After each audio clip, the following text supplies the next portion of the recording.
Gyananjana Salakaya Chakshuramritam Yena Tasmai Shri Gurave Namaha Adinulambita Bujo Kanakavadato Sankirtanaya Kapitaro Kamalaya Taksho Vishwambaro Dvijabaro Yubadharma Palo Vande Jagat Priyaparo Karunavotaro Vande Shri Krishna Chaitanya Nityananda Saharito Gauradaye Pushpavanto Chitra Sando Tamino Vandeham Shri Ramakrishna Abhaya Charana Sako Sukhado Paramanando Sundaro Subhapriyo Hey Krishna Karuna Sindhu Dinabandhu Jagatpate Gopisha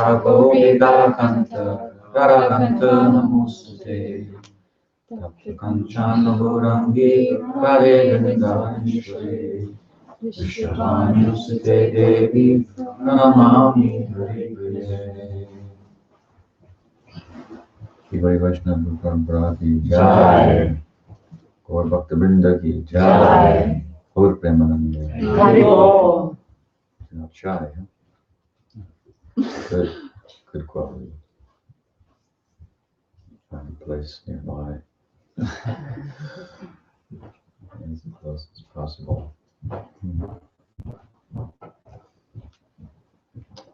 So, good morning.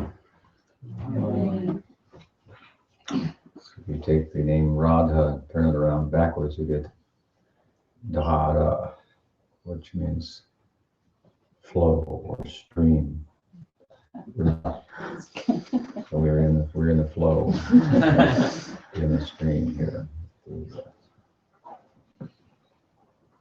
The national emergency disaster reigns of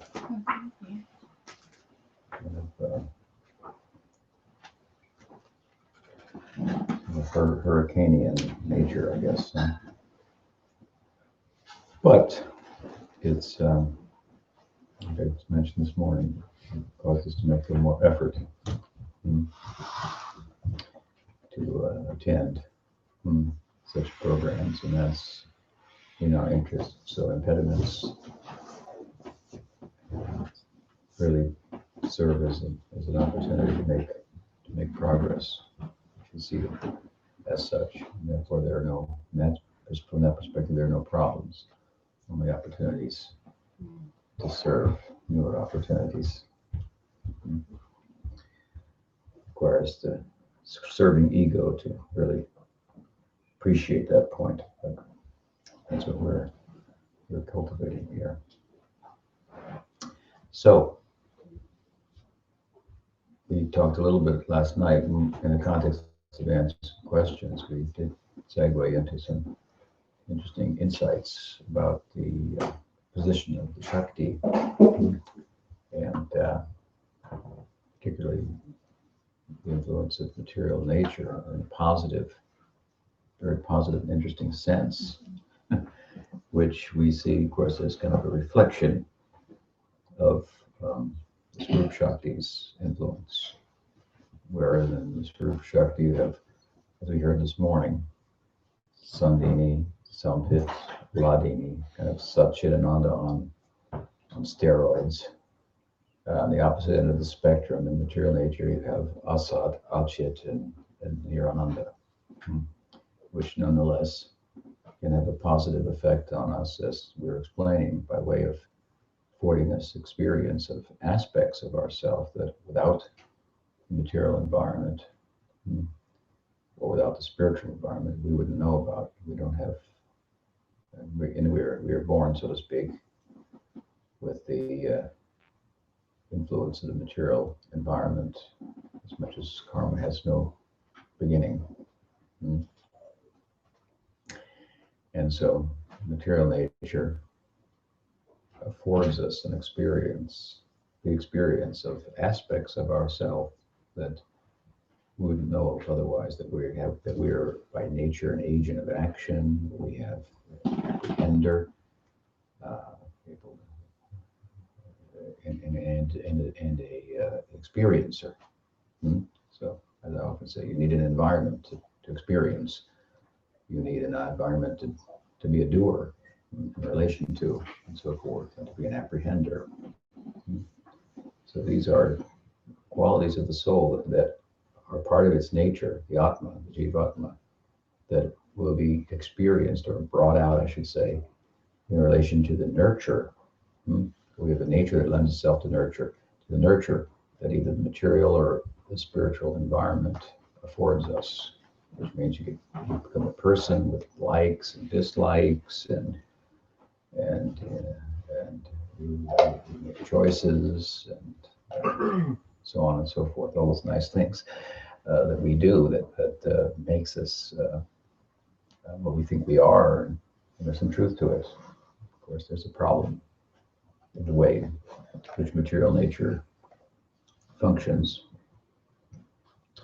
that make the personhood that it gives rise to in connection with ourselves problematic at the same time. But nonetheless, we can learn from we have experience of what we're like, and you need to simply change the environment. So to see the material environment as the reflection is the idea of Radha, and see ourselves as units of consciousness, parts and parcels of our source, and we have a likeness with our source.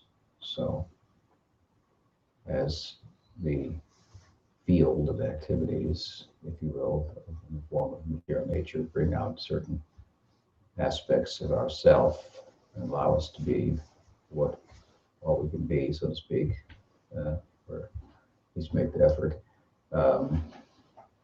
Same holds true for our source, for Bhagawan. He's like us, so he needs Shakti to be all he can be. And that is the full face of the Shakti, Swarup Shakti, rather than Maya Shakti. So we discussed this a little bit with a very philosophical approach to understanding Radha. We discussed a little something this morning also. An example, maybe I should go over that a little bit. An example from physics to help us appreciate the idea of Radha. So we mentioned that physical systems are composed of mass and energy. And the systems can either be at rest or in motion in relation to an observer. And when the physical system is in rest, then its mass is called mass, or rest mass. And then it has energy, it's called rest energy. And these two are equal in proportion to one another. It's a balance. So if we liken Krishna to a mass of consciousness, Satchidananda Vigraha, condensed eternity, knowledge, and bliss appearing in form, concentration, a mass, if you will, of consciousness. And that mass has energy that's inherent within it. This is the Swarup Shakti.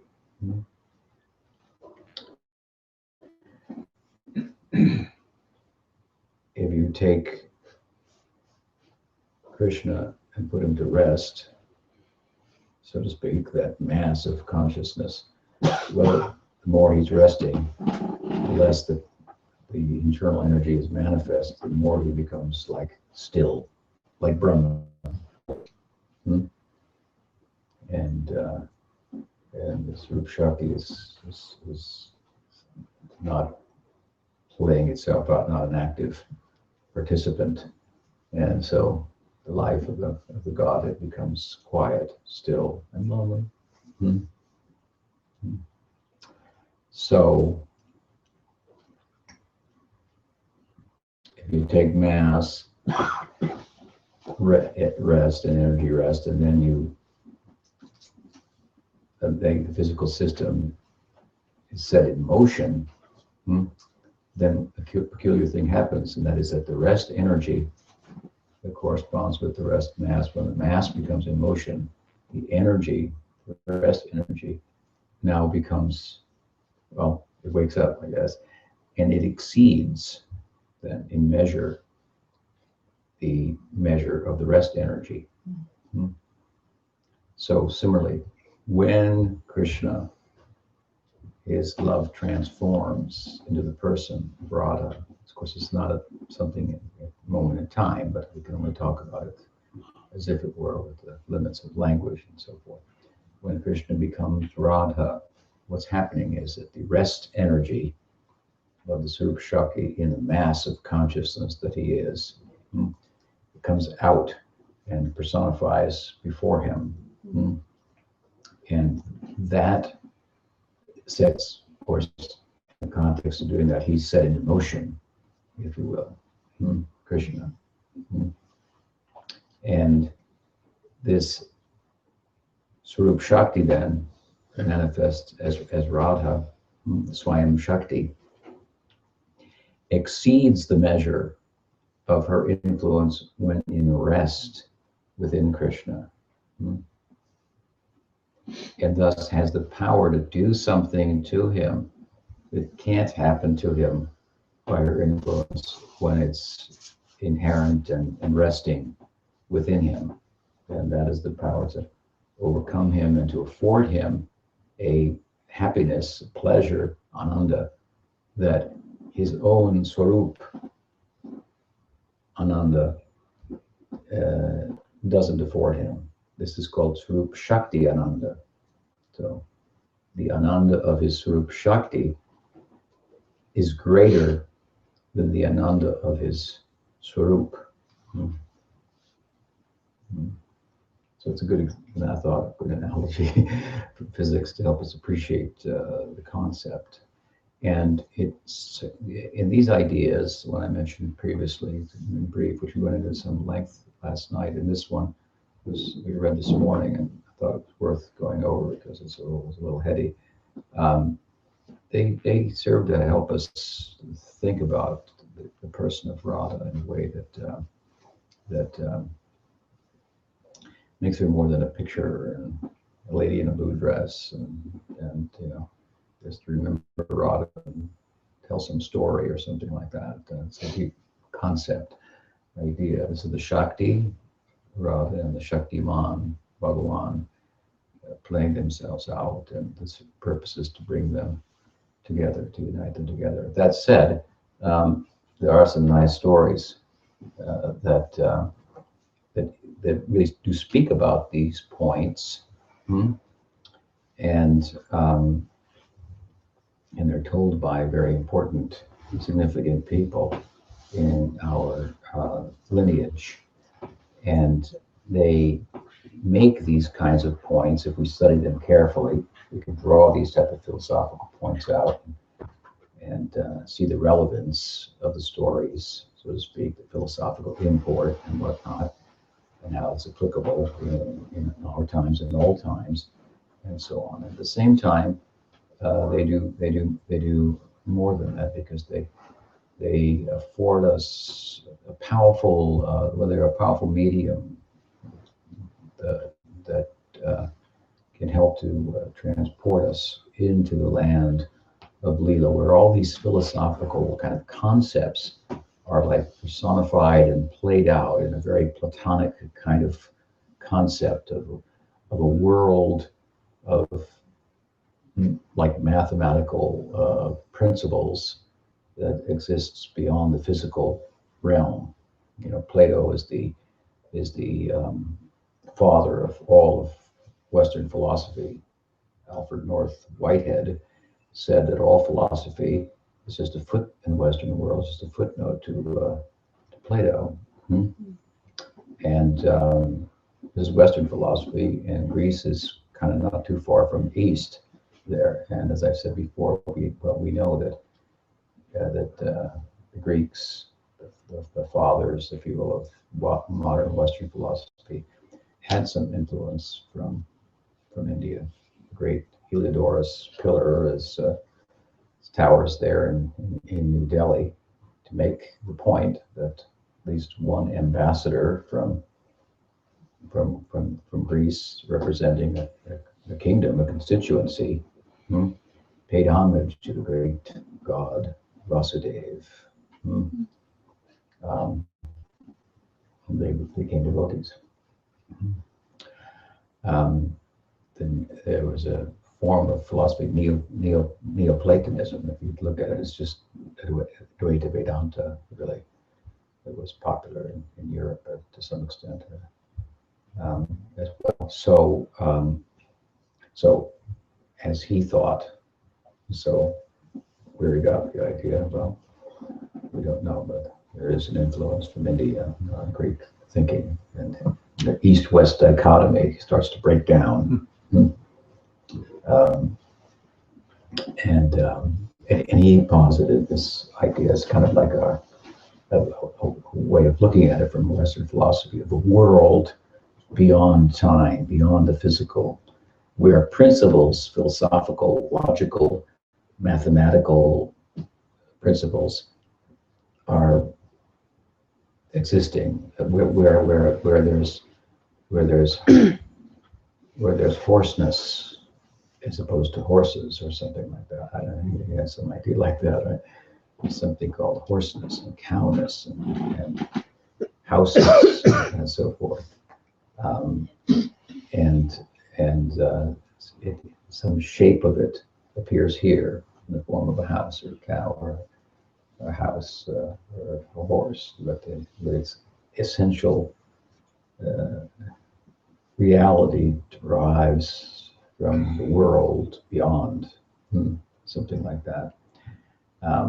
It's very similar concept to our idea of the spiritual world. Somebody asked me the other day about what does it mean when it says that devotees' heart melts in prema. And most of the examples of such kind of transformations, if you will, are speaking about the spiritual bodies of the siddhas, players in the lila, and so on. And she was asking, like, what does it mean that their hearts melt and so on? And what I explained was that just like somebody once asked me, said, Maharaj, I wanted to ask you a question, and it's a little controversial, but can I ask? I said, sure, go ahead. He said, I want to know, is there any real sex life in the spiritual world? Because you have the romantic life of Radha and Krishna. I said, no, you don't understand. There's no real sex life in the material world. So when we speak about he gave his heart, right? She spoke when it came from her heart.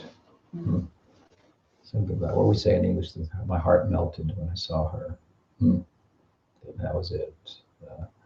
This kind of thing. We're not obviously speaking about the organ that pumps blood and so forth, but it's kind of a physical representation of something that transcends it, which we're really all about. We're really all about feelings. Something that matter can't have. unto itself. And so there's a physical kind of representation, for example, in human body of the heart. It represents something that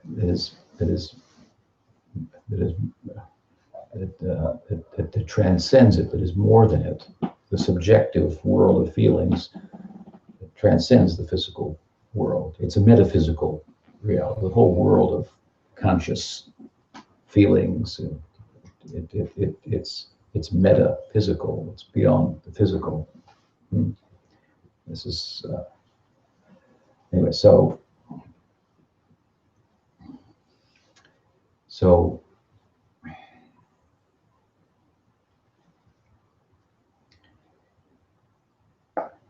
here's another example. I saw a comic, kind of a drawing, and it had a stick figure with a smile. You might have seen it. And underneath it said, a smile is the moving of certain facial muscles. You know, and you kind of laugh at that, like, that's what a smile is. You know, smile is so much more than that. That's just like a physical representation of something that's almost beyond what you could say as a smile. How can you explain happiness? There you go. What can you say about it? You can explain this muscle moves like this muscle. We just laugh at that kind of explanation, but it does justice to defining, and explaining what a smile is.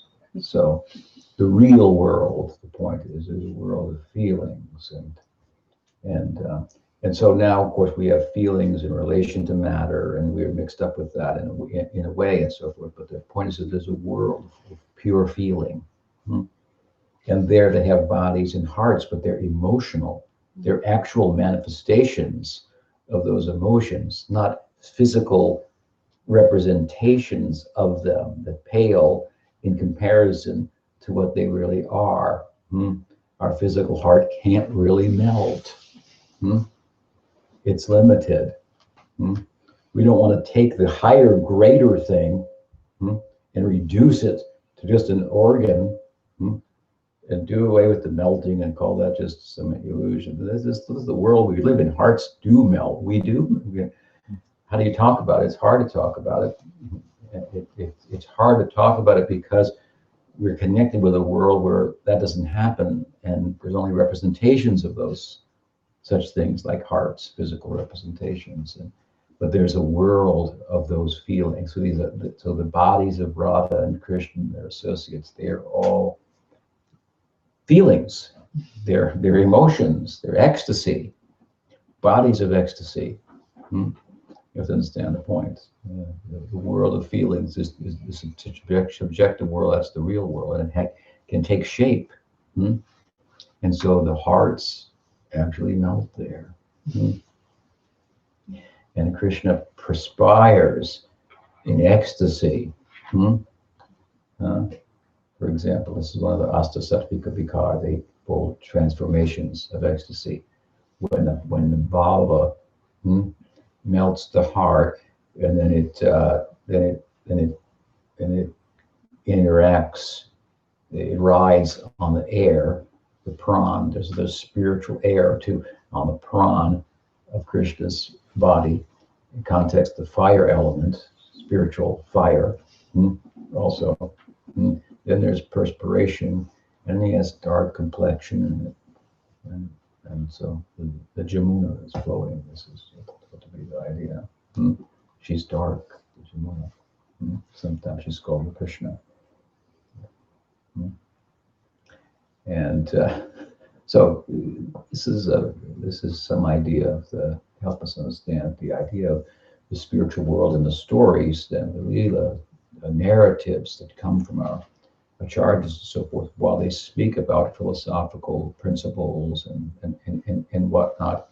They also speak to us about a world that corresponds with them and has shape, form of ecstasy, and a world we can enter into and be and feel and experience all these in the entirety of our emotive life in relation to the perfect object of love. Hmm.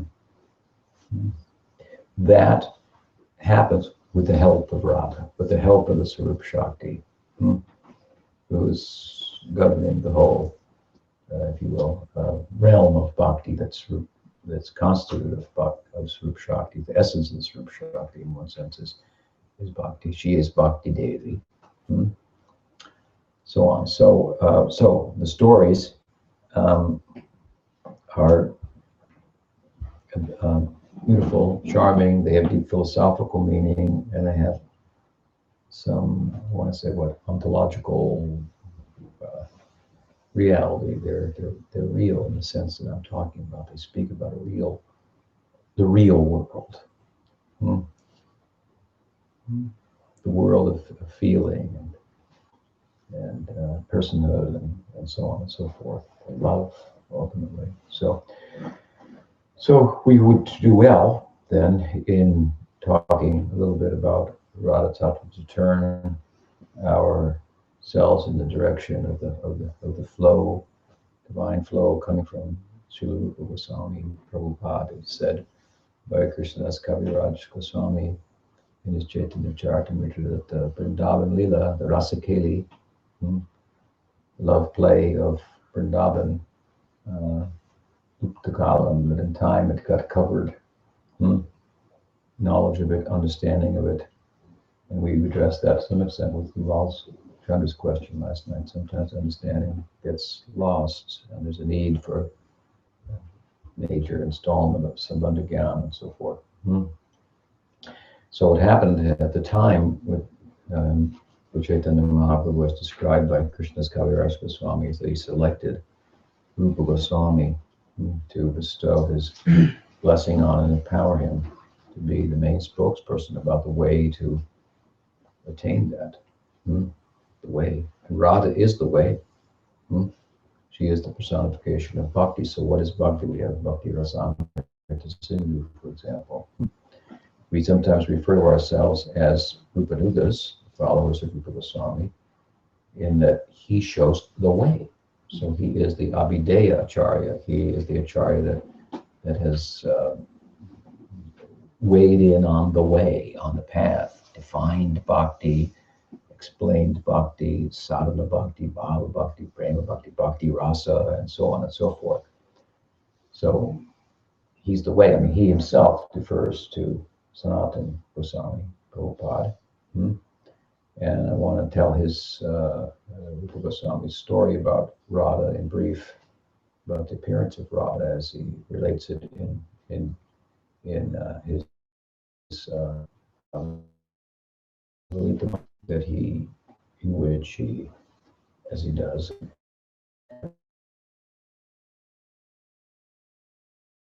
with the ancient Sakumar.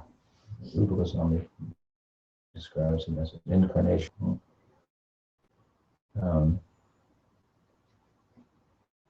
There's in Rupa Goswami's Prabhupada style that we chant in the morning also. We have to get into that at some point, but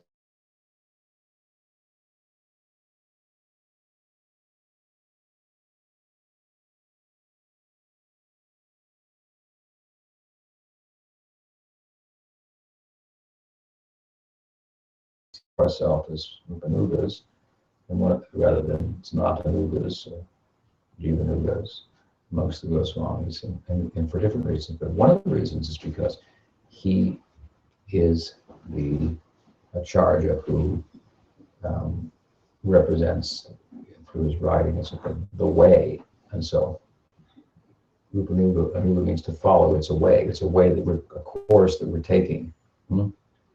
So this is why, one of the reasons why we're not a Sanatana follower or the Jiva follower, because he is showing the Abhideya, and that's the way. And so the way, what is your way? We are the followers of the way as articulated by Rupa, who was empowered by Chaitanya Mahaprabhu to do just that. So What does he say there? The Radha is one of his famous dramas. And there's a short story there in the introduction as to the birth of Radha that's peculiar and interesting. So we can discuss it if you like a little bit. There, Rupa Goswami gives the microphone in this drama to Purnamasi. And the story begins with Purnamasi speaking to Gargi. Gargi is the daughter of Gargacharya, Garga Muni, who presided over the name-giving ceremony for Krishna and Balaram in the cowshed in Vrindavan.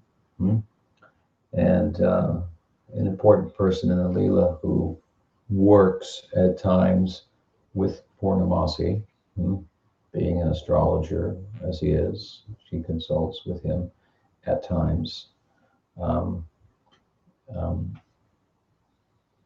And then with that help and wisdom weighs in on the situation in Vrindavan that she has a handle on, if you will, more than anyone else. And is able to give a kind of confidence and assurance to the inhabitants of Vrindavan when the prospect and the possibility of Radha and Krishna uniting is in question, which leaves the whole Braj in despair. Obviously, there are some persons who appear not to be interested in that and against that, but they are not really at heart against it. They're only against it because superficially, according to Leela, it's not supposed to be something that takes place. For example, Radharani's mother-in-law and sister-in-law and so forth, they're always somewhat militant about protecting Radha from that black snake, Krishna, and so on. But in their heart of hearts, of course, they know that they're the perfect couple. Indeed, for that matter, the husband of Radharani is a particular manifestation of Krishna. So Purnamasi knows all these things. So when they go, because like when Vrinda Devi sees another assistant of Purnamasi, when she sees that arrangement has been made for Radha to marry Abhimanyu, she's freaking out. How can this be possible? Radha is meant to be with Krishna. Purnamasi gives assurance. Don't worry, it's not what it appears to be. So she's a very important person. And one of the things to draw from the Leela narratives of the Goswamis, besides these heady kind of philosophical points and theological points and so forth, is a very simple thing, and it's not hard. Is to begin to identify with the characters, and how you would like to meet them and have them part of your life, and how to get to know what an important, significant, and fascinating person, for example, is Purnamasi. She's the mother of Sandipani Muni, who became Krishna's guru. She was schooled by Narada. She has a natural affinity and affection for Radha that she derived from being a pupil of Narada. She appeared in Vrindavan along with Madhu Mangal, and also a student of Narada, and thought to be a son of Sandipani Muni.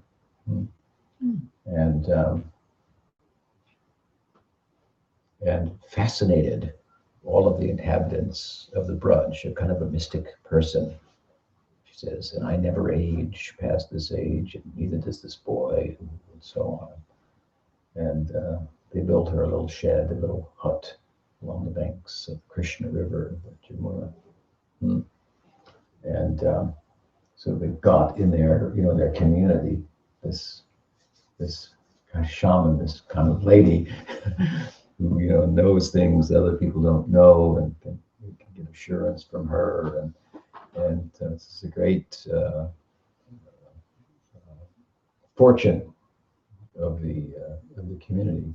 This is the Yoga Maya personified. One of the forms in which Yoga Maya personifies an elderly lady dressed in white, wearing the kash flower in her hair always, and so when we read and hear the Leela narratives, we want to develop affinity with such. So this is a real person. This is the personification of the of the Yoga Maya. I am Mahamaya. I want to go in Yoga Maya. Come under that influence, and just by becoming attracted to her, and identifying. I mean by identifying, like when we hear about Kirtida and Vrishabhanu, the mother and father of Radha, or Nanda and Yashoda, the mother and father of Krishna. These are the two primary families of the Braj, the parents of Radha, the parents of Krishna.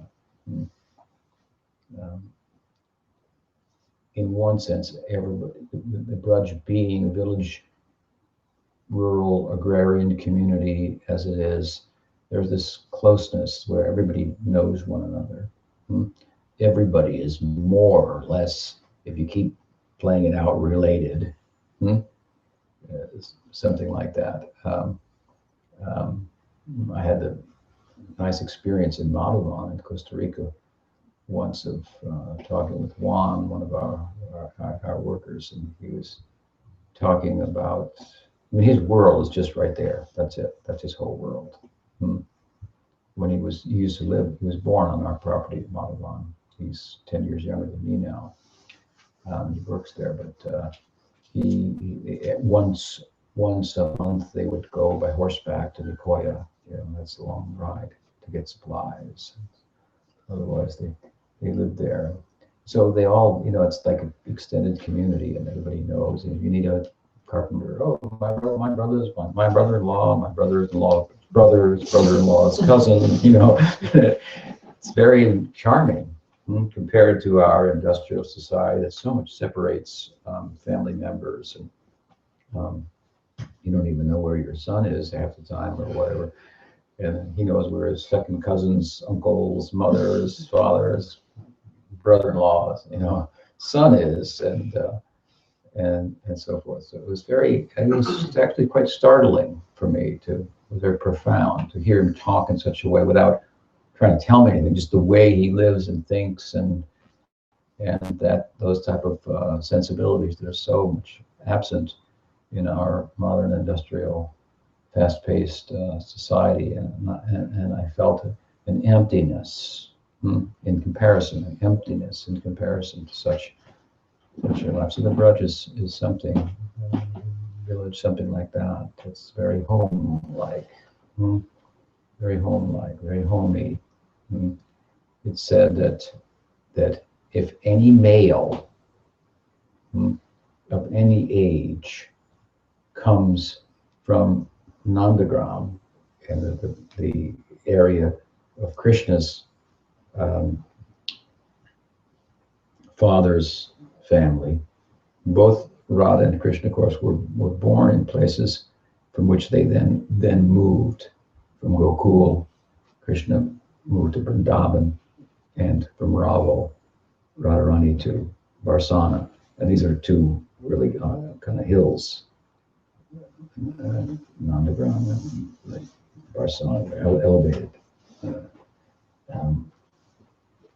And at any rate, if any male comes from Nandagram area to Varsana, then he is treated like a son-in-law.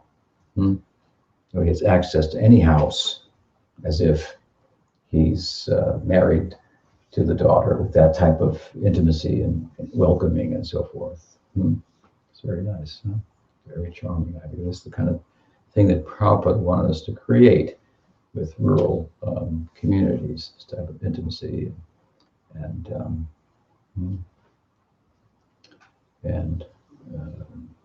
doing everything as far as possible within the community. So a very intimate, a very homey, in a practical sense, environment. Philosophically, theologically, the homeland of the heart for home-going, home-knowing person is required. It will say things, that person, that hits home, touches the heart, so to speak, and we know we have to go there, we have to do that, we have to incorporate that concept into our lives like a foundation stone. This is all about building a house of bhakti, but the very nature of the Dham, the way in which these leelas are played out in the Braj, it's very, well, homey. Home, and at home, there's no, your guard is like, you don't be out guard, you don't have to watch your back,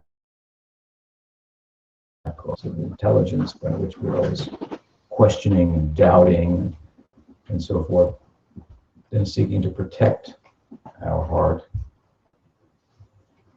can be at rest. Someone told me the other day, just yesterday, wrote to me about a book that had been published by our sect some time back called Our Affectionate Guardians. Vishnu Maharaj, Bhakti Vishnu Maharaj put together.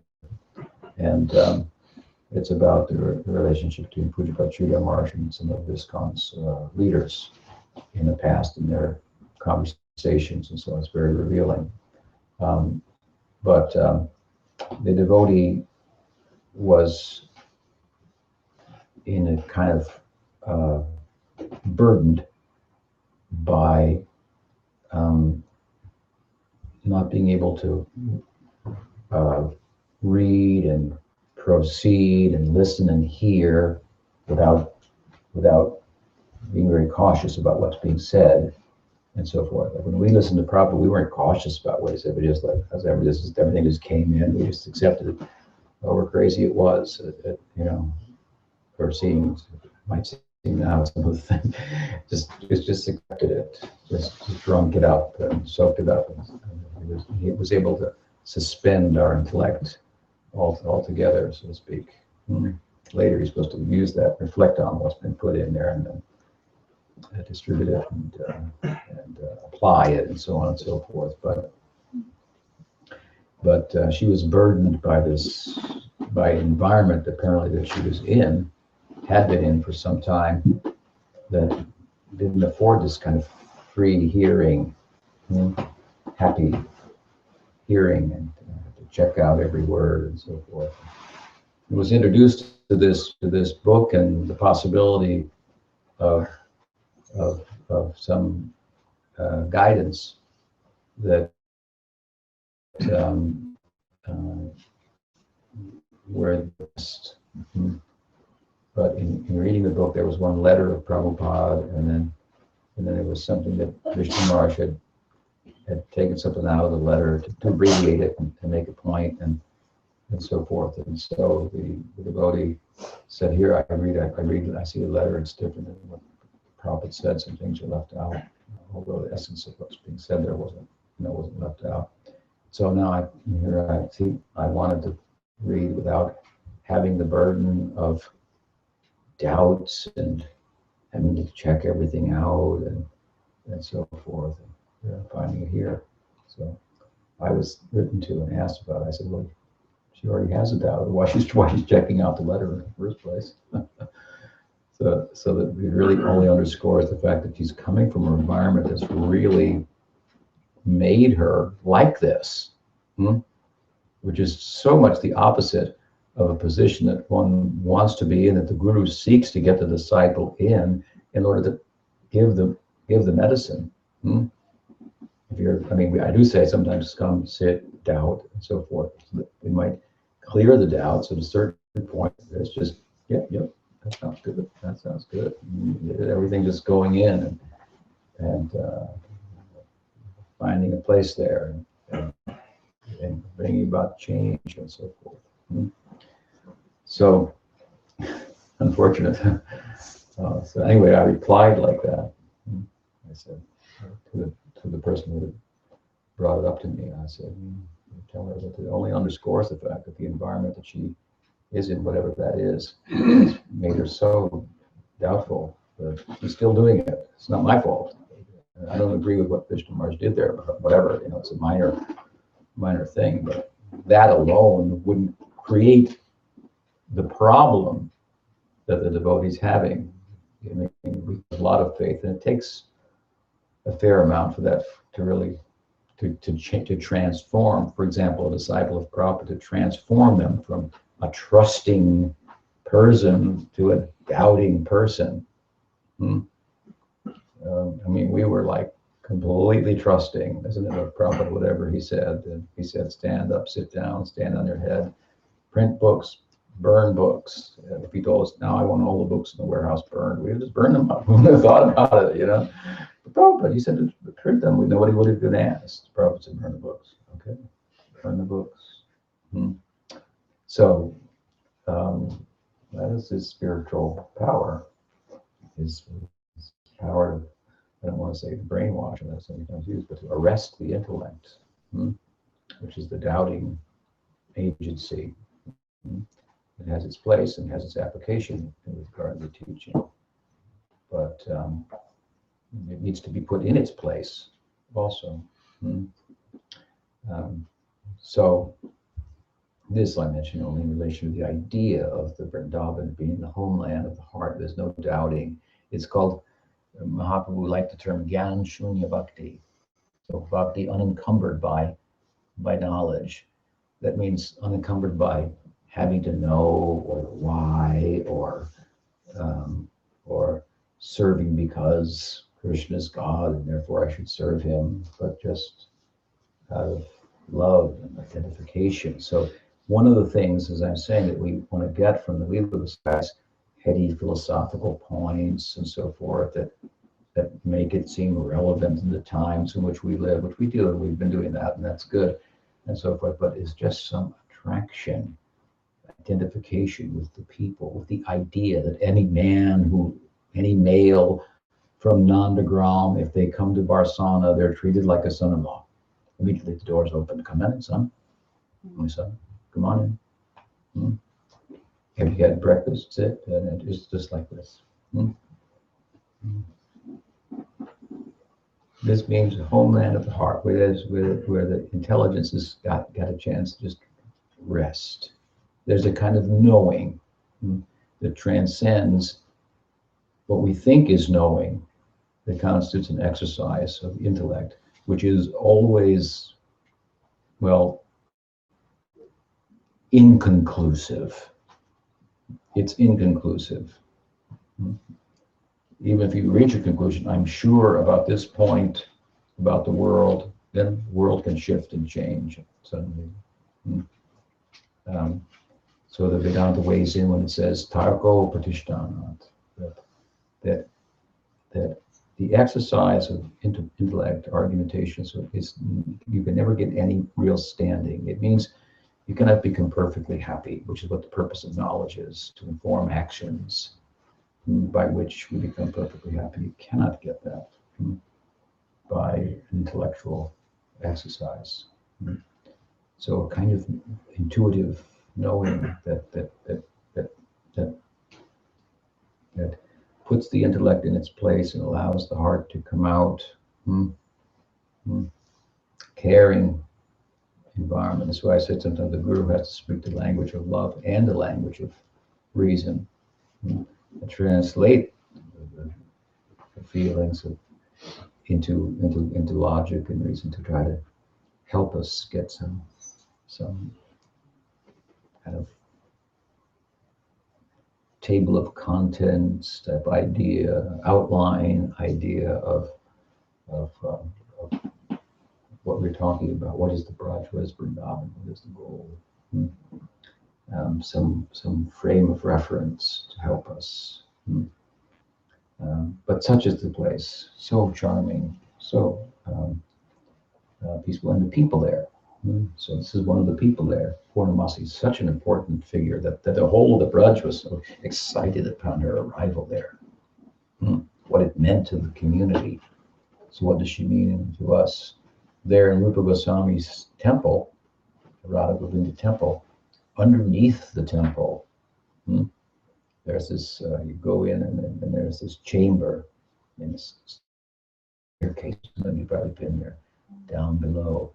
And underneath the temple, there's a deity of Yogamaya that Rupa Goswami worshipped there. So under the ground, if you will, of the Vrindavan, and personified in a number of different forms. This is one of them as Purnamasi, a person you want to know. You want to know, because in her company, you can get assurance. What is the assurance that we want? The assurance that Radha and Krishna will come together. This is the idea of the Gaudiya Vaishnavas, that Radha and Krishna, that this problem, and we'll again go for a moment philosophical, this problem of Shakti, Shaktiman, Purusha, and Prakriti. This is the problem, whatever terms you want to use. We do away with the Purusha and make everything Prakriti, everything matter. That's a modern materialism. It doesn't solve the problem. It makes us smile. As I said earlier, just to exercise a certain facial muscles. I mean, that's just like absurd. That's what a smile is. We burn that kind of dictionary. That doesn't say to do away with our humanity, because you can't figure it out. You can't figure it out. It has no reality in modern science. It has no reality. Reality is just the objective world of quantities. I mean, it's such a shallow. This is like flat Earth, thinking, one-dimensional. Anyway, this is one. The other end, you have someone like a Shankar. There is no world. There is no world. There's only consciousness. Two forms of monism. There's only consciousness. There's no math. These are Gaudiyas. They don't try to. It's problematic how these things work together. Or what. So one way is to do away with one of them, the other is to do away with the other one. Right? And you have a form of that in Christianity too, as I mentioned, I think last night, classical Christian theological idea. The spirit is over here and the matter is over here, and they should never meet. And that their merger is the whole problem, completely separate them out, and so forth. So we can go there to some extent, but then if you go fully with that idea, then you end up with the environmental crisis that we have today. It has its origins in this division of matter and spirit that arose in the Western philosophical mind. And in Vaishnavism, then you have another thing, right? You have the panentheistic perspective. You have the best of theism and the best of pantheism, both. So God is the person of theism, and God is the world, the best of pantheism. And because in some way God is also the world, then it's no longer profane, it's sacred. And from our perspective, of course, it is the reflection of Radha, and it has value. Let me just say it again, as I said, it has value. We are, from time without beginning, in relation to the material nature. And if we look carefully, we see the material nature is affording us an experience of something about ourselves that without that influence, we would not know that we are a doer, a knower, and an experiencer. Because if there's no field, there's no environment to interact with, there's nothing to do, there's nothing to know, and there's nothing to feel. Our everyday experience is that I'm an experiencer, a knower, and a doer. Material nature is showing that to us. It's nurturing us in such a way that certain part of our nature that lends to nurture is coming out. And as I said, you could make a good argument, plenty of people do. Who cares for this Vedanta idea? Becoming, you can say, Swami, that being, that I am is bigger than I am this or that, but what's the use of I am? What's the use of just being? I want to be something, and I want to do something, and I want to feel something. So it may be temporary, may be limited, it may come with problems, but better I be something, do something, feel something, love somebody, than not at all.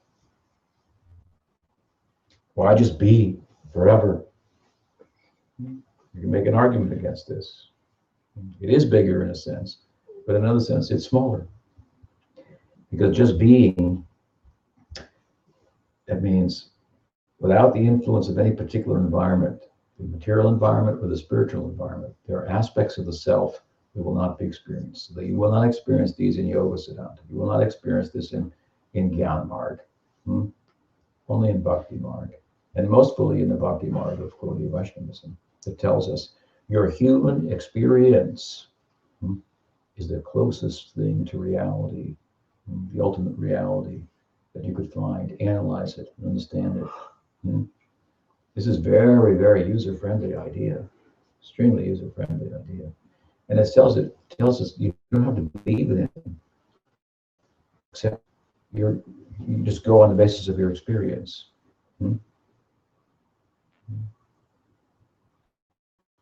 The doer, I heard Noam Chomsky, famous intellectuals, asked a big question. He was asked, what about free will? Is there free will? He said, of course. Next question.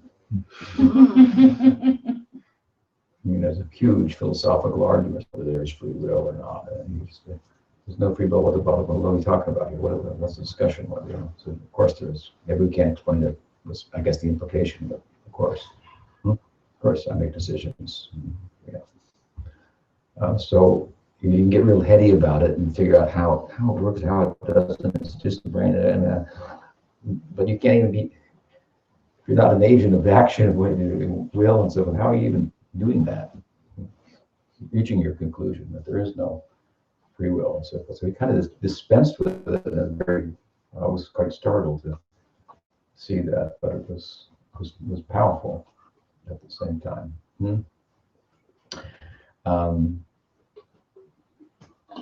So why try to interpret observable facts in such a way that they say that our experience on such a ground level as I'm speaking about is false, when we can interpret the facts in such a way as to validate that I am a doer, a feeler, and a knower, which is what we do in Gaudiya Vaishnavism. And that doesn't contradict, as I say, any observable facts about nature and so on and so forth. So material nature is beautiful in this way. This is that she brings out something. Therefore, the Gaudiya position is better to be a conditioned soul than to be a mukta. Better to be in the material world and struggling and tasting little love, even if it's just a reflection of that, than to be merged in Brahman. This is like a revolutionary, like, how can you say that kind of a thing in the world of Vedanta? This is the position of Gaudiya Vaishnavism. Merging in Brahman.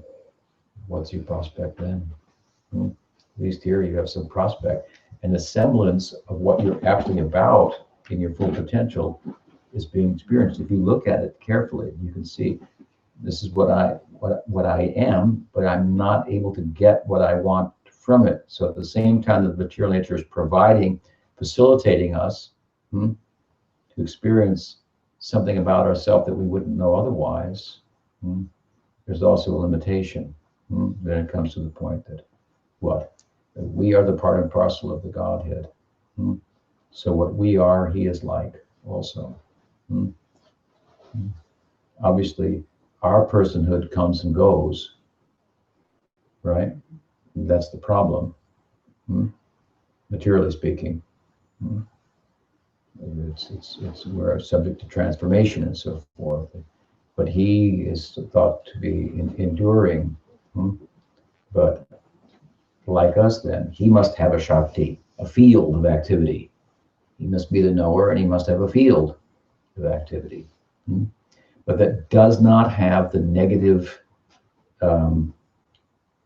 aspect, limiting aspect, that our does, the Maya Shakti.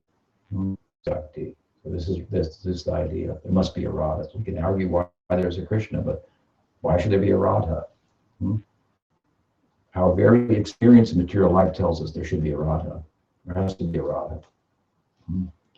There has to be a Shakti that influences Bhagavan in such a way as to bring out these same qualities in him. Because in Brahman, they're not brought out. As Brahman, they're not brought out. And if we're like him, then he has to have these qualities too. I mean, he has to have a personhood and so on and so forth. So there must be an environment, that nurturing environment. That's Swarup Shakti. That's that energy of the mass that we talked about, of consciousness that exceeds the rest energy of the physical system. In this case, the spiritual system that is Krishna.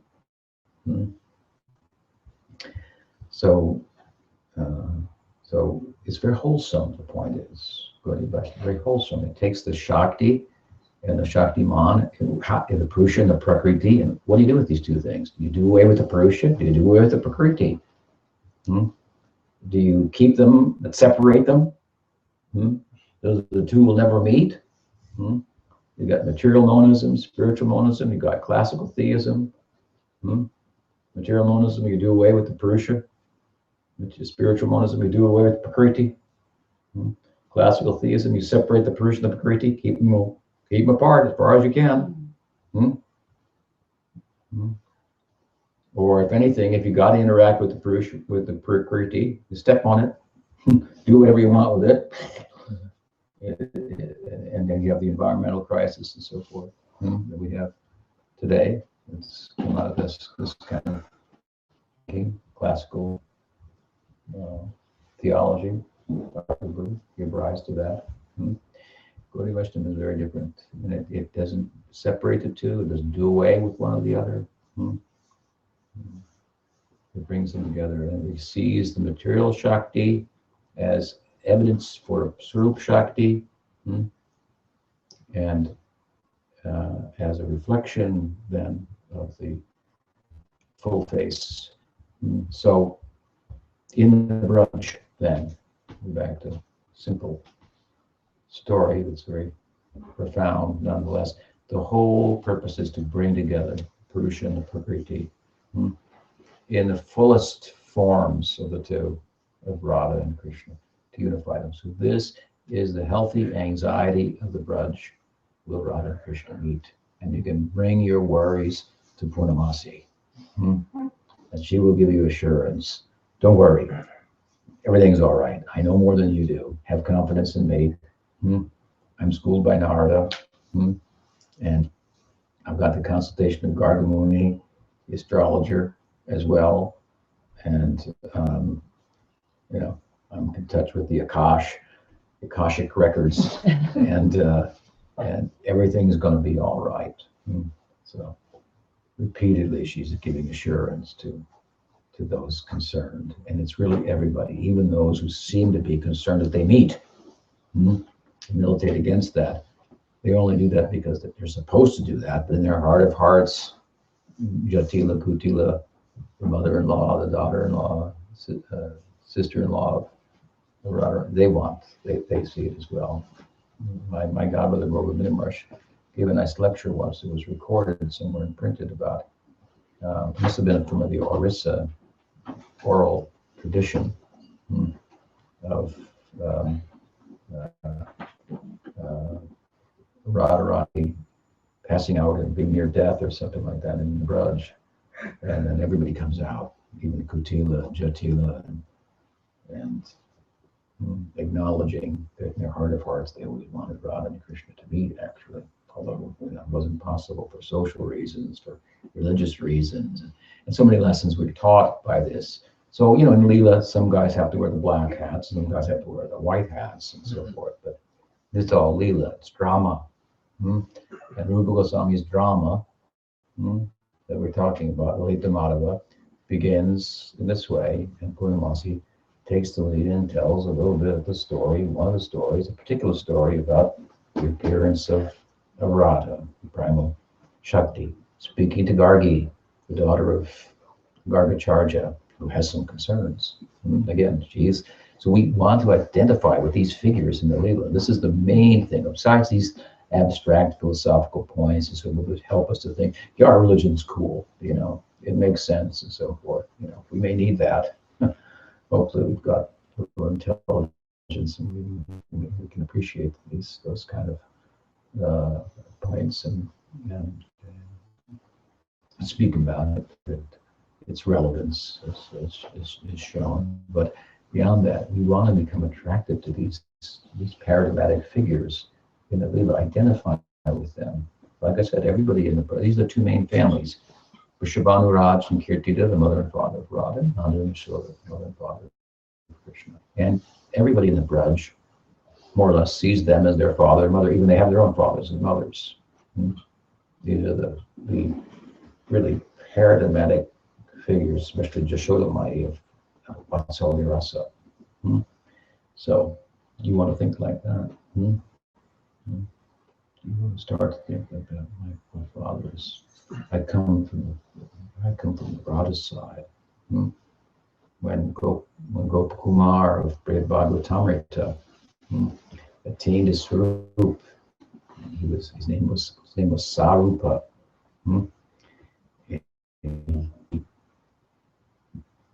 Krishna's coming back with the cows and cowherd friends, and there's Sarup standing before him, and he embraces him and weeps. And, so long I've waited for you to come here. All the struggles that you went, the doors that you knocked on were closed in your face when you went to speak on my behalf. I was there, I witnessed it, I saw all the effort. It was torrential, the rains. There was a hurricane in North Carolina. We traveled 3 hours from the coast to come and attend my Mangal Arati. I noticed that you were there. Effort that you made. This is how we talked to him. His whole life of a sadhaka passed before him like a trailer in a really movie trailer. And all of it made sense. Everything, from the day of his anadi karma to the influence that he got under the influence of anadi bhakti. Beginningless bhakti is also in the world. There's always sadhakas. There's always the current of bhakti in the world. When he came from the influence of anadi karma to the influence of bhakti, these two currents, Mahatmas Tamam Pratadaitin Prakriti Mashrita. There are some people moving in the world under this Daivim Prakriti Mashrita, under this divine influence, under the influence of the bhakti, of Srup Shakti. And Brahmanda Brahmite Kon Bhagyavanji Guru Krishna Prashadi Pai Bhakti Vatavij. This is the beginning of our good fortune. As you know, I say sometimes, and it's worth repeating, my Godmother Vishnu John Maharaj used to say, the distance we have traveled thus far in our material sojourn before meeting our Guru Maharaj is far greater than the distance we have to go from this point on. That is a short distance. Now we found the guide.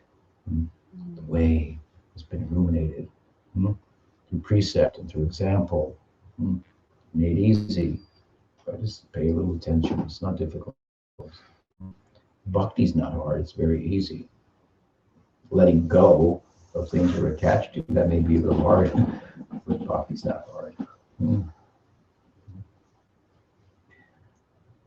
So he saw it. Krishna embraced the Sarupa. Oh, you finally here. And all that you went through, I was there with you, witnessing. His whole life, his whole life flashed before him.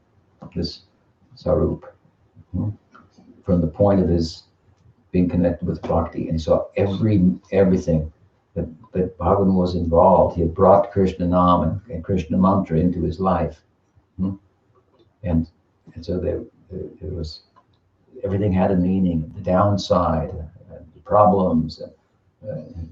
Krishna was always with him, all the whole distance. And it all made sense to him. Imagine, it all made sense all at once. It was like this, and there he was. And Krishna said, "Come on, home." And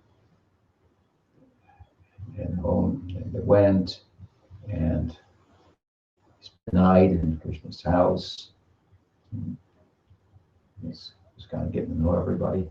And took time for the breakfast, and Radhika, as she does daily, came all the way from Barsana to Nandagram. She had a blessing, from Durvasa. Whatever she cooked would be like nectar. Nectar means amrit. Amrit means death. Amrit means deathless. So who would eat her cooking? The implication would be deathless. Radharani, her Mother Yashoda, was sure that if Krishna would eat in the morning what was cooked by Radharani, that it was okay then to let him go out and herd cows, go in the forest, where all kinds of things could happen. I know those boys tell stories that are exaggerated and everything, but something could happen. Kill Bakasura, kill Nagasura, Vritrasura, Aristasura, so all these stories, I think, exaggerated, but there must have been some problem there. And so she thinks that Krishna has the power to deal with these obstacles because he's eating that was been cooked by Radharani. Because Durvas gave the blessing. We have to believe in the sages and their wisdom. What kind of thinking she has. And so on the basis of this, she has the power, has the power to convince not Kirtida, mother of Radharani and Vrishabhanu, they wouldn't argue, but Kutila, the mother-in-law of Radha. So she starts out in Raval, then she goes to Barsana, and then she goes to Yavat, where she lives with her so-called husband, Abhimanyu. And imagine the power of Mother Yasoda's Vatsalya. She can convince Kutila that Radharani has to come all the way from there to Nandagram every morning to cook for Krishna, of all people. Because Nanda and Yasoda are the king and queen of Braja, and this is the successor, really, their only son, Krishna, and he needs to be protected. And the power of her Vatsalya can convince the one who is militant that they're not meeting, apparently, Radha and Krishna, to send Radha there every morning to cook for Krishna. Yashodamai Jai. And so Sarup sits at the dinner table, sits on the left-hand side of Krishna, where you'll find also Subal, Ujjval, Kinkini, these kind of sakas. And so then Krishna tastes a big laddu at the end of the meal. Who cooked this? Throws it on the plate of Sarup next to him. And everybody's shocked and looks. All attention is there. And Sarup doesn't know what's going on. Somebody tried to poison Krishna. Somebody put salt in the laddu instead of sugar or what. And then he realizes, oh, Krishna's blaming Radha. And he's thrown the laddu on my plate, which means he's upset with me because I'm from the family of Radha. I come from that side. When I go home tonight, that's where I'll go. I'll follow Sridham to that side of the Braj. So this is the way Krishna's teaching This is the siksha of the lila for the newcomers. He throws it, and then he tastes the ladu, and it's wonderful. And then he realizes, oh, Krishna's playing a joke, and like he's upset, and in the context of that, he's teaching me. He doesn't say, now, okay, you're welcome here, now this is your house, these are your relatives, this is where you go, and so forth. Apparently, he didn't know all those details. Guru might tell, but apparently he didn't know. Krishna had to teach him this way. Right? Through the lot of, if you understand with this very super spiritual intelligence. Krishna's telling me, I come from Radharani's community, that side. Vrishabhanu Maharaj, Brihadbhanu, Chandrabhanu, he had there was the 5 brothers. Like Nanda Maharaj had 4 brothers, Vrishabhanu had 5. The Bhanu brothers and the Nanda brothers on either side. And from the Bhanu brothers, sometimes it's, but by some acharyas, it's taught they had 8 daughters and 12 sons, which makes up the Astasakis and Radhasagopals.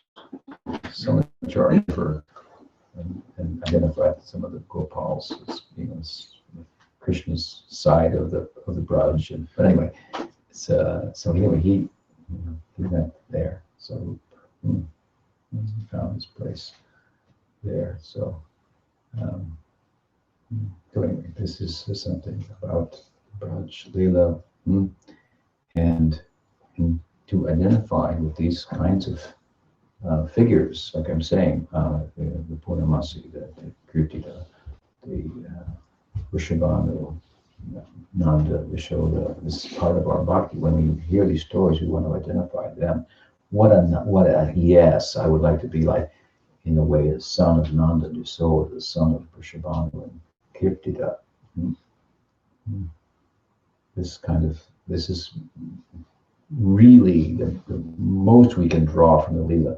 Some identification with these figures, some affinity for them, some liking for them. So then at that point, at a certain point, then the philosophy starts to retire. You like these people, and they're real people, not just store figures. And they are those hearts, right? Like I said earlier, they are the heart. That's really an emotional reality, but the organ is only a partial material approximation of. It can't really melt. Real hearts can melt. Hearts made out of emotion, made out of ecstasy. Bodies formed out of ecstasy, out of the subjective component of life. This is the Braj. All the movements, anubhavs, the conscious movement, the unconscious movements, the sattvika bhavas, and inner life of emotions, gavicharis, and stais, and so on. This is a whole world of ecstasy. Again, this is a world where the physical representation of emotions, like the muscles that make us smile, are just such a powerful, limited representation of reality. So we want to go to that. We want to identify the primary figures that are brought out. The primary figures from the perspective of Rupa Goswami, whom he has chosen to point out. Purnamasi, Madhu Mangal, why Subal, Ujjval, why not this other cow? Somebody wrote me, said, I want to know, who are the cowherd boys, who are the Priya Narmas, who are connected with Chandralali, rather than with Radha. I said, I don't know, and I don't care. That's not, you don't understand. Rupa Goswami is giving us, Sanatana Goswami, Goswami in their Leela Granthas, their Leela books, are giving us they're picking out, they're highlighting certain people. Why isn't this one highlighted? Because a certain opportunity is being offered to us through their kata, through their teaching. to enter. Yeah, every Yuteshwari has manjaris. Every gopi group leader has assistants, manjaris, and Priyanama Sakas of Krishna identified with them, and so on and so forth. Why mention only the ones identified directly with Radha and her group and so forth? Because that's what we're about. This is the Radha extended idea of Radha Dasya, this window that they have before us. We think, I like the guy like that group, the guy like that coward boy. It's not like that.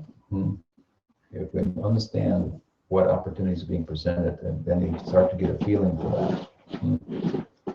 So the people that Rupa Goswami highlights here, for example, Purnamasi was talking about her. We want to identify with them. So anyway, she tells the story. It's a peculiar story, but it's a story about Shakti in one sense. We know that Radharani is the daughter of Kirtida and Vrishabhanu. Kirtida. Kirti means fame.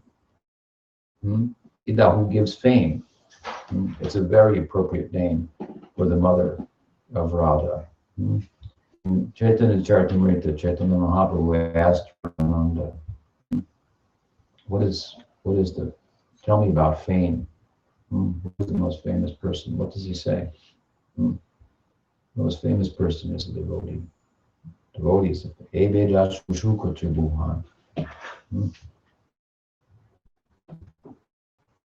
Yasha also means fame. Their fame will be celebrated rivals everywhere. They're glorious. To be a devotee is what it means, he said, to be famous.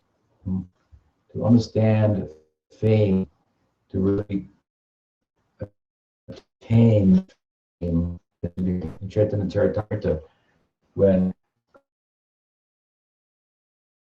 Tantra verse, Devi, what is that verse? Devi Krishnamai Prokta.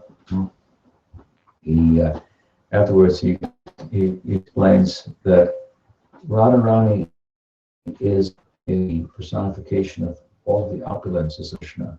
So fame is one of them. How is Radharani the fame of Krishna? Because what makes Krishna famous is his devotees. His devotees make him famous. They tell his story all over the world. And devotee means the influence of Radha. So she makes him famous.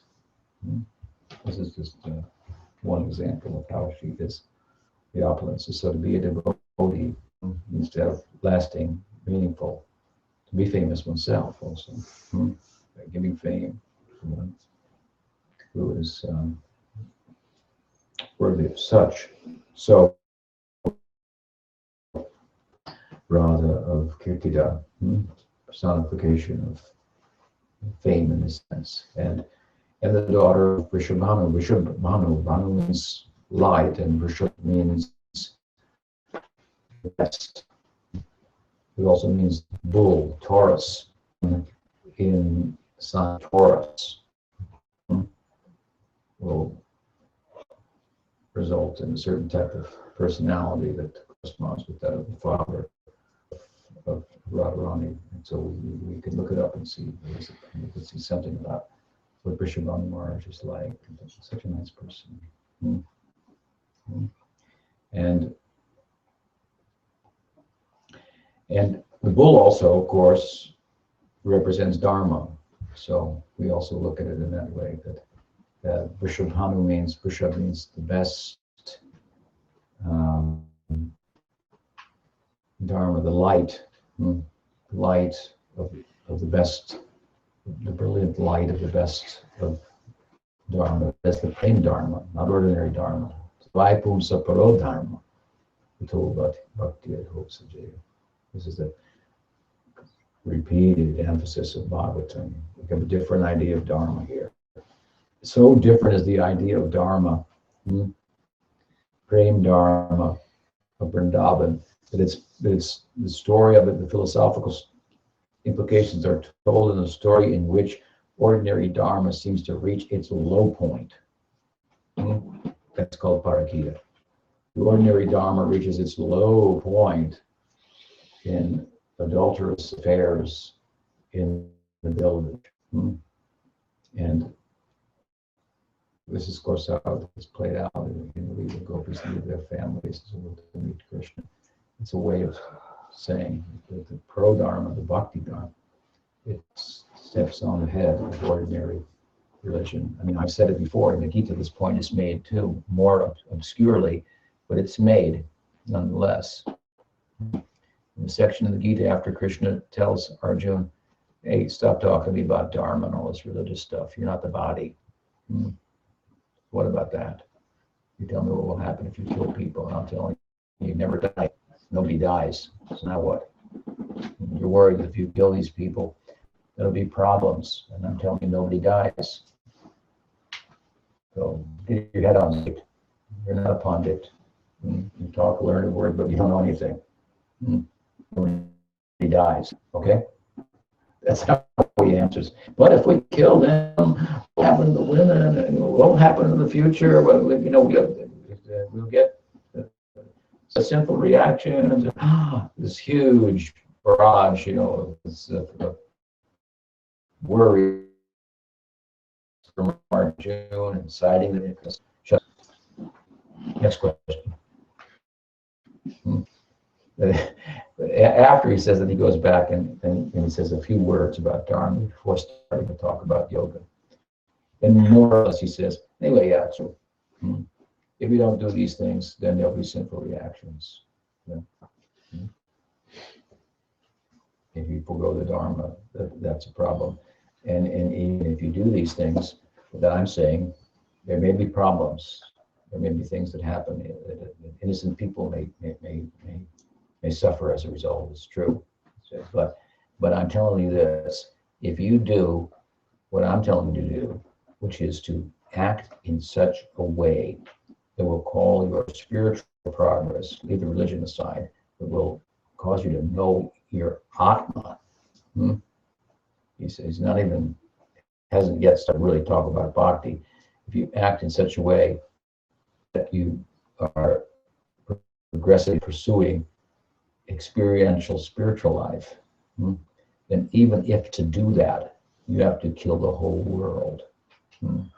There will be no reaction. Try to understand that. You will not be implicated. It will be problems if you kill the whole world, but you won't be implicated in the reaction. That is a very heavy statement of the Gita. Implication of those verses. And then this is the beginning, and then he talks about yoga for several chapters. When he gets to the end of it, what does he say? Arjuna's like, okay, so I should do yoga, which is the way to realize that I'm an Atma, and more, ultimately, as yoga comes to bhakti. But it's not so easy to do yoga. You got to concentrate the mind. It's difficult. And it's like trying to capture the wind. Krishna says, yeah, that's true. It's hard. Next question. What alternative you should do? And if you try, if you practice with the tattva, you'll be successful. But Arjuna is questioning whether he will be successful. And he says, if I give up the dharma, then I'll be culpable there. And if I try this yoga and I'm not successful, then what? Krishna doesn't say it, but he might as well say, I already answered that. Just go back to the second chapter. If you look carefully, we'll study it. I already answered that. But anyway, let me say this to you. Let me say it another way. If you do yoga, if you pursue experiential spiritual life, and you are unsuccessful, you'll get the result of perfectly following the Dharma. Okay? You'll go to heaven. If you perfectly follow the Dharma, Mark, you can go to heaven. And if you imperfectly do the yoga, okay? So do it. Do yoga imperfectly. You're better off. Chaktavasa Dharmam Charanam Bhujam Hare. Nard said the same thing. You try it. What if I'm unsuccessful? He's telling Vyas. And Nard says, Do it anyway. Even if you through the immaturity, there's some breach there, and you fall, you're still further down the road. Pick yourself up from there and go. It's better. No fault for trying. There's bhakti. There's no fault for trying.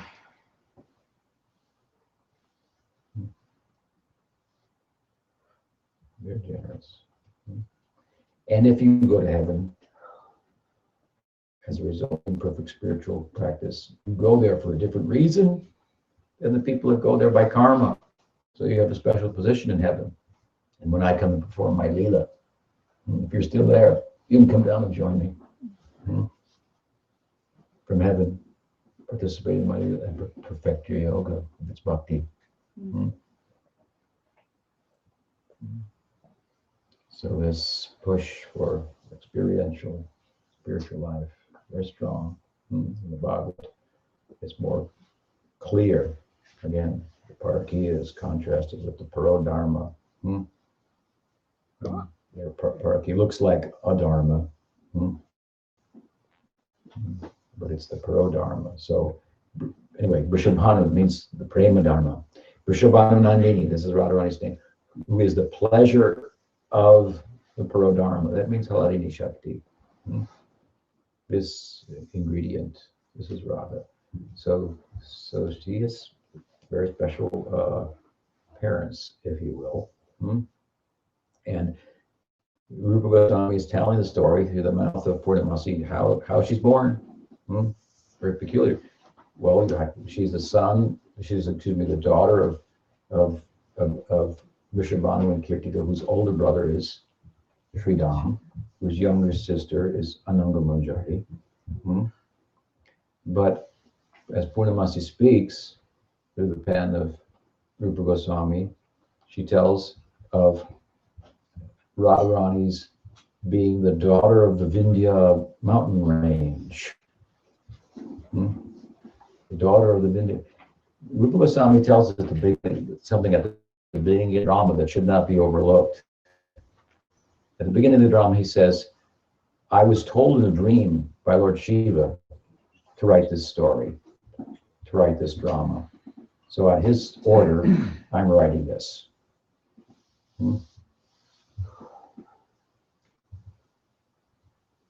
So there's some dreams that are worth having.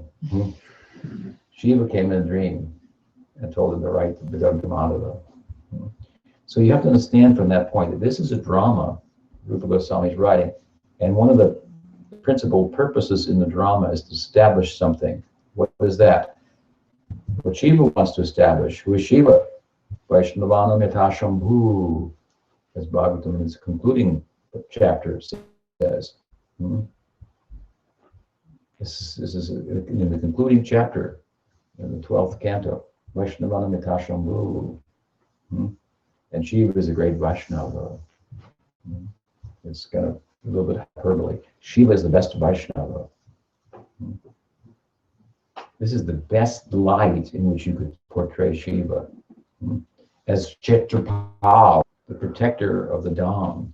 In different places of the Vrindavan, he's situated protecting the Dham, and then the protector, for example, of the Rasa Stali, the place of the Rasa dance there, as Gopal, guarding the gate.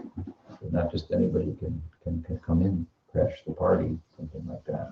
You have to pass through Shiva. You have to become pure in consciousness and so forth to enter there. So the point is what? Bhagavatam, among other things, is making point, main point, I should say, philosophically, Krishna's tu Bhagavan Swayam. It's not Shiva, it's Krishna. Shiva is important. He gives the most important place. You want to make him superior to Krishna, like the Shiva Purana does, for people in the mode of ignorance, that's one thing. But we don't want to do him such a disservice. We want to put him as protecting the rasa dance spot. I mean, this is much more glorious. Of course, in the Bhagavad, Krishna defeats Shiva also. Anyway, so the point is that in this book, Dr. Madhava, it will be established that, that Krishna is superior to, has a superior ontological position to Shiva, who is depicted, this is the way Mahaprabhu made a point, he's depicted as taking the Ganges on his head, which is the foot wash of Vishnu, Vaman, so it's obvious. If you take the foot wash of Vishnu on your head, then you consider yourself subordinate. So this is one of the points that the whole book is philosophical points. Krishna's two Bhagavan Swami coming out of Vidagdhamana, or Vidagdhamana in this case. So Purnamasi tells a story. What is the story then? She says, well, of course, she's a great devotee of Radha. She got her devotion from Narada. She's a student of Narada. Narada also came to Vrindavan. It's said in the fifth chapter of the 10th canto of the Bhagavatam that after Krishna was born, Vrindavan became Ramakridam, the playground for the goddess of fortune. Playground. This is a covert reference. You need the eyes of the deep spiritual person to draw out to which are placed here and there throughout the Bhagavatam, the 10th canto especially, glorifying Radha. We heard the other morning from the 10th canto. Aniradito Nam Bhagavan Haririshvara. Direct reference to Radha. So this is another one in the fifth chapter. It means that after Krishna was born, the goddess of fortune came there. About 2 weeks later, and she is the goddess. As we heard, she is Devi. She is the goddess. Is it Krishna? Radhika Paradevata. So she is the Paradevata of fortune. Supreme goddess of fortune. In Vrindavan, there are many goddesses of fortune. And in Vaikuntha, there's one. Rasa cannot reach its full unless many lovers. But in Vrindavan, there's one Krishna and many Radhas, many Lakshmis. Means Radha, every emotional aspect of herself personifying. Here, another one, another Gopi. To tender to Krishna in any particular time, reality at the moment. So many Radhas, one Krishna. Krishna Radha manifests himself in many forms to deal comprehensively with his tender to his the pleasure of his senses. So shortly after Krishna is born, then the implication is Radha appeared in Vrindavan. This it's said that the ornaments that we decorate Krishna with are decorated by being in touch with him, such as his beauty. Ordinarily, if you put on makeup, your thought becomes more beautiful. But in this case, we put makeup on Krishna, and the makeup becomes more beautiful. This is the case. However, that being said, when Krishna is next to Radharani, he becomes more beautiful. Prabhupada used to say, Krishna is not that beautiful by himself, but when he's standing next to Radharani, then he becomes more beautiful. So she brings out something in him. Again, we're back to that. She brings out something into him that wouldn't come out otherwise. More beautiful.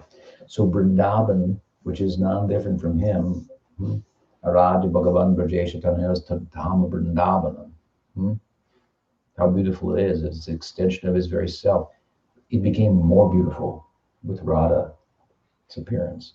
And Nard made his way there. He thought something peculiar has happened for sure. Hmm? It must be that the supreme goddess has. This is the supreme god. It must be a supreme goddess. He knows every god has a goddess. Hmm? Every goddess has a god. So, Vrindavan looking for the goddess, and he had his way to, he didn't need a yes, but he found his way to Radha, the birthplace of Radha, and he Shabana Maharaj said, "Hi, I'm Nard." And Nard is moving. It was here in the Braj and all respect and everything. He didn't say, "Who cares for you? We're Rag Bhaktas here." He wasn't like that. His pages. And Nard said, "Do you have a daughter?" He said, "I have a son." "A daughter?" "Well, I have a very fine son." But, well, I have this girl. I mean, he was a little shy to speak about her because she didn't open her eyes. She never opened her eyes. So Nard said, "Well, let me see her." So okay, all right, well, trying to keep her embarrassed. But so Nard said, "Okay, for a minute, and take a listen." All these prayers, sees Radha, Nard wondering what's going on. And then he comes out and says, "Everything will be all right." He said, "If you bring that boy, Krishna, Nanda's son, here, then her eyes will open." And so an arrangement was made, of course, and Krishna was placed next to Radha, and her eyes open. So Nard, he has this kind of bhakti for Radha. He infused this within the heart of Purnamasi.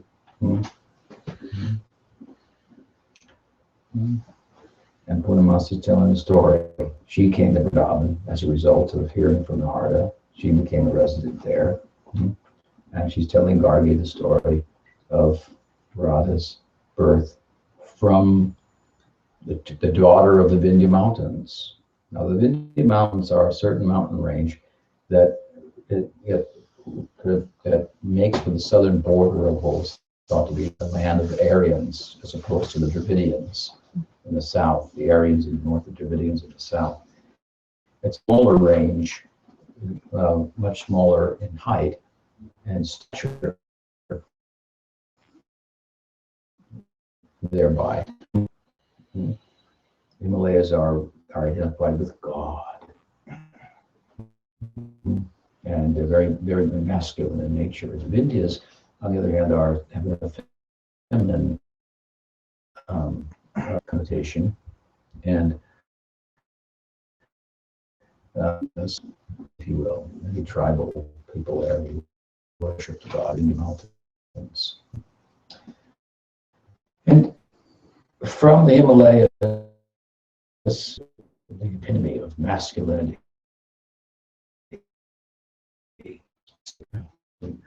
dressed in ashes, meditating, renounced, and so forth. That said, there is a feminine trait.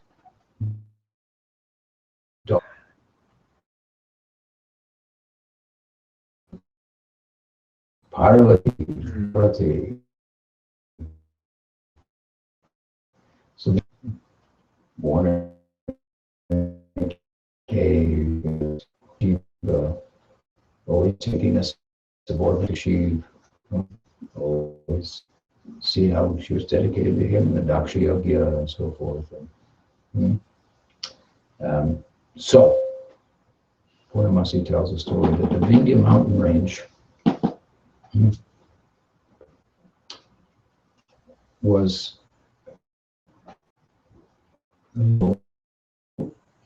jealous of this, and in order to resolve the feelings that that range had, requested Brahma that mountains wanted to be give birth to to a daughter. Hmm? Mountain Range wanted to have a daughter whose husband would defeat Lord Shiva. His husband would what? Defeat Lord Shiva. Who could defeat Lord Shiva, who's so much identified with the Himalayan mountains and aestheticism and so on. And you have Parvati, she's ascetic too, living with Shiva and so forth. So this is the story, and that she's telling, and she says that, well, of course, what happened was when the eighth child of Devaki turned out to be apparently Tecumseh to be a daughter, and flew up in the sky and showed herself to be the goddess,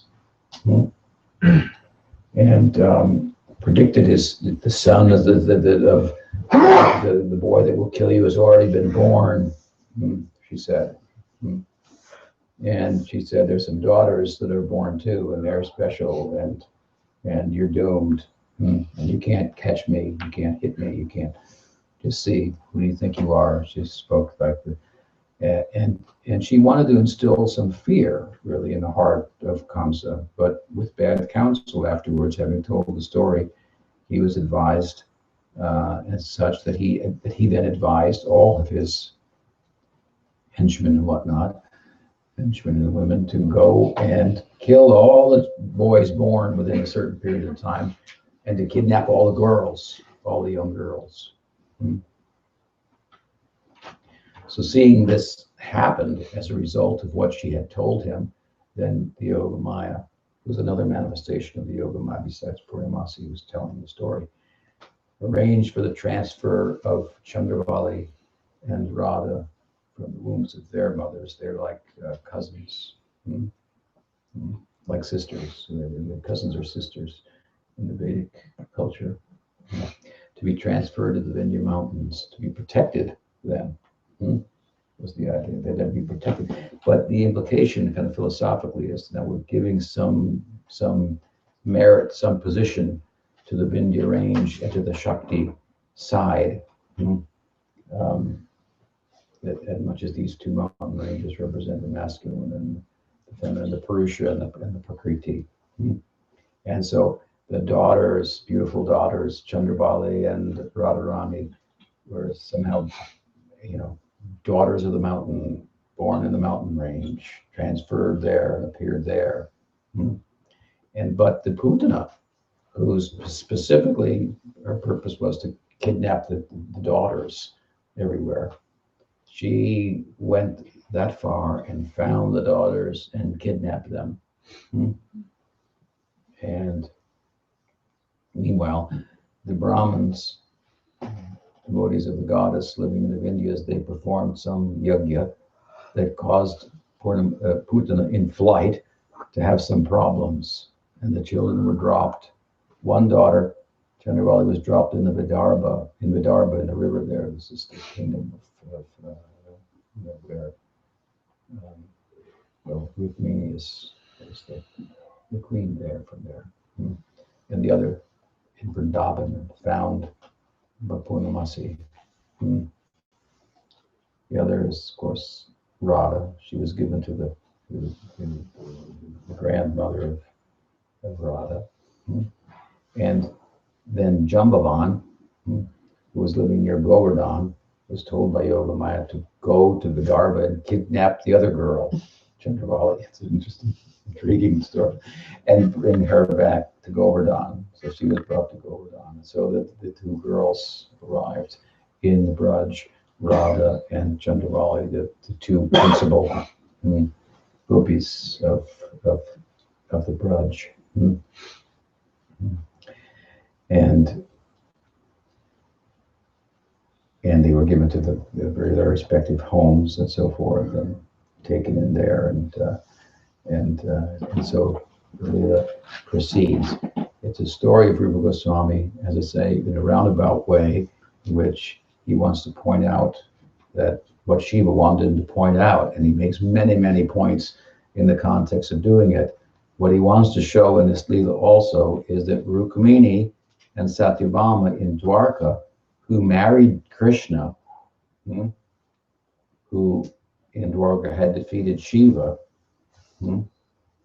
are actually manifestations of Radha and Chandravali as Krishna goes to Mathura and Dwarka. So his associates go with him in forms that respond his form as Mathureshwar Krishna.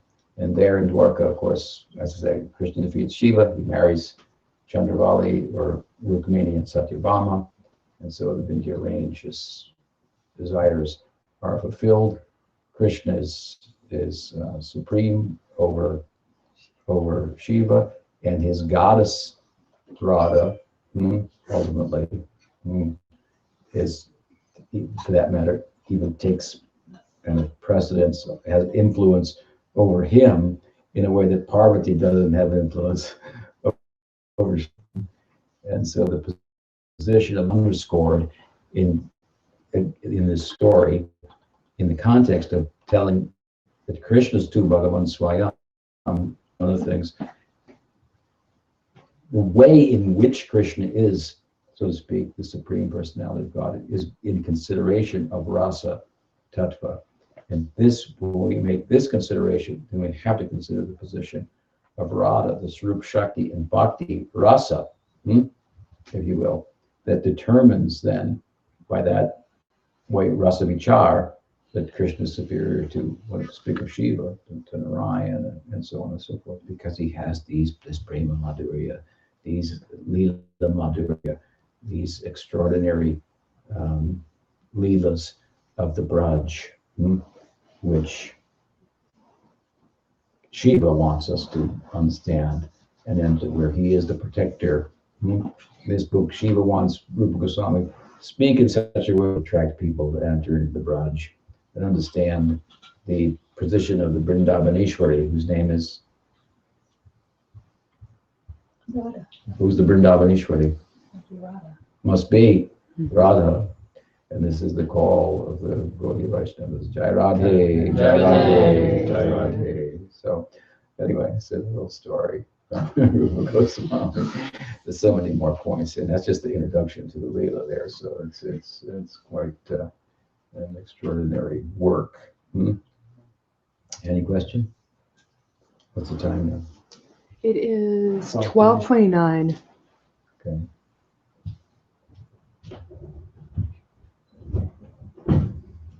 Yes. I really liked the way you elaborated on the personalities and Krishna and Radha in the subjective world. And I've also heard you sometimes talk about how the Archie Vigraha is like a port, or sometimes you call it Sandhya, or a junction. Could you speak like specifically in our Gaudiya line how we approach the Archie Vigraha, but keep that mentality that's a junction between the. Why don't we do this? Why don't we take the questions tonight? We talked for a while now, and so we were scheduled to have questions tonight anyway. So Shadari had a question from last night. You got this one, so why don't we? Because I could give a pretty long answer to that. So we'll stop there for now. All right, we meet again tonight, and it's a pleasure to be with all of you. Go Premanandi.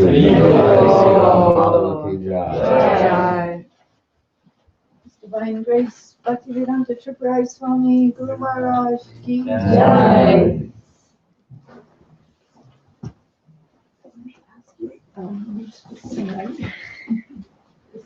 Because I did the evening action to us, and I wait until you finish. But last night I was very good at 7:30. Yeah. It's super easy. Yeah. Because I know I get because you can pick it. Yeah.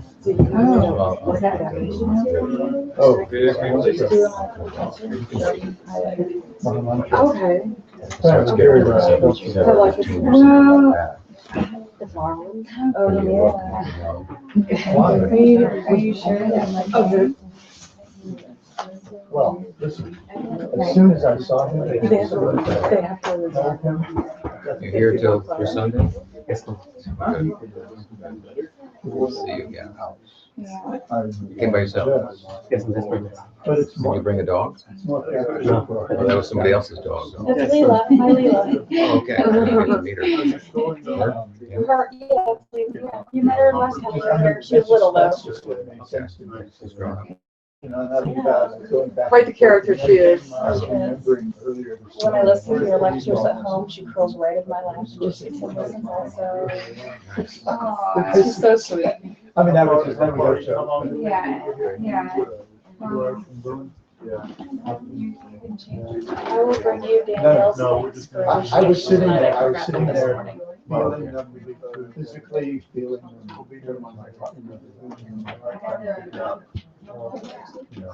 What? Yeah. Yes, we're going to RC? Okay. What you do, feed the better one. And then after a while, I came down looking for some eyes. And so then he took the white care about it next. Yeah, it's a nice, seems like a nice, So small room. He said, how about Christian and Balaram? Yeah. They look really cool, but I got Christian and Balaram. And that was right. And what feels right is the smaller area. It's easier for me to take care of, easier for me to take around. I still haven't even fixed up. I still haven't even like done the logistical part of anything on my camper where I can take care of them when they're out in the camper when I'm out. So I just do it mentally. The nights that I'm in the camper, you know, or the mornings that I spend the night in the camper.